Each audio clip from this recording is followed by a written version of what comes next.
Yesterday, New Yorkers stockpiled eggs and milk, preparing for a frozen vortex of unimaginable ferocity, poised to bury Manhattan in snow and unleash a herd of angry glaciers.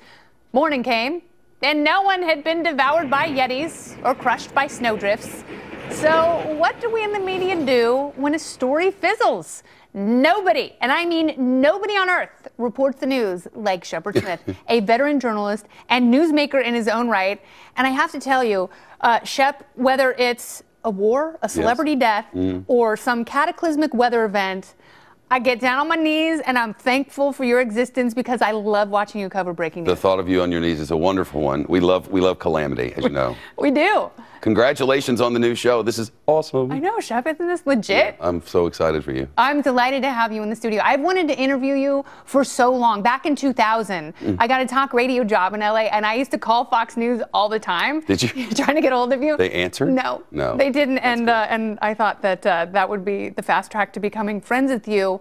But more importantly, I want to learn from you. So what do you do on a big night, like last night, when it's supposed to be this massive storm and not a lot is happening? What does your gut tell you is a... To tell them that. Yeah. Because the storm did exactly what they said it was going to do. It just didn't do it in exactly the place that they said it was going to be happening. Yeah. So it did happen about 50 miles east of where it was supposed to happen in New York, and they got a lot of snow over the water. A lot of snow in the water. It melted. Eastern Long Island, you know, was Southampton, close to 30 inches. Oh no, Bunny and I, what are we going to do with the condo? There are no condos there. No, that's true. But that's 90 miles east of the city, and then up in the Boston area, like out on the Cape, there's 30 plus inches. So it's a very bad storm. They were just slightly wrong about where it was going to be. And I think when you know that, you just have to tell people, oh, we were wrong about this, sorry. I wish the mayor had been more upfront with people, because what happens is people are so conditioned by horrific events, especially in New York City. I mean, you take Hurricane Sandy and 9/11, and people are traumatized. So when you tell them to do something, when you tell them to stay inside because it's coming, they get really nervous. Yeah, and they will blame you when it's over and what you said was wrong. And the hope is that next time they still listen. Because from working all those years in Florida, you know, from hurricanes, the people will stop listening.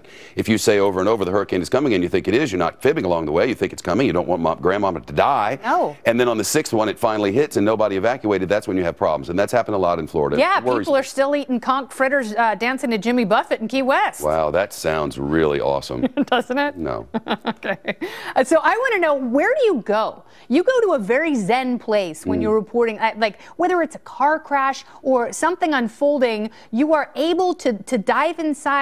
But what happens to your brain during breaking news? When you have no prompter, you are free balling. Well, wow. There's not really much up there, as we all know, but when you're trying to get them to watch something on a day that's really slow, and you've gone out and you've enterprised something and you want people to be interested in it, then you have to be excited, and you want them to be excited, you have to draw them in. And then when it's big and serious, you have to...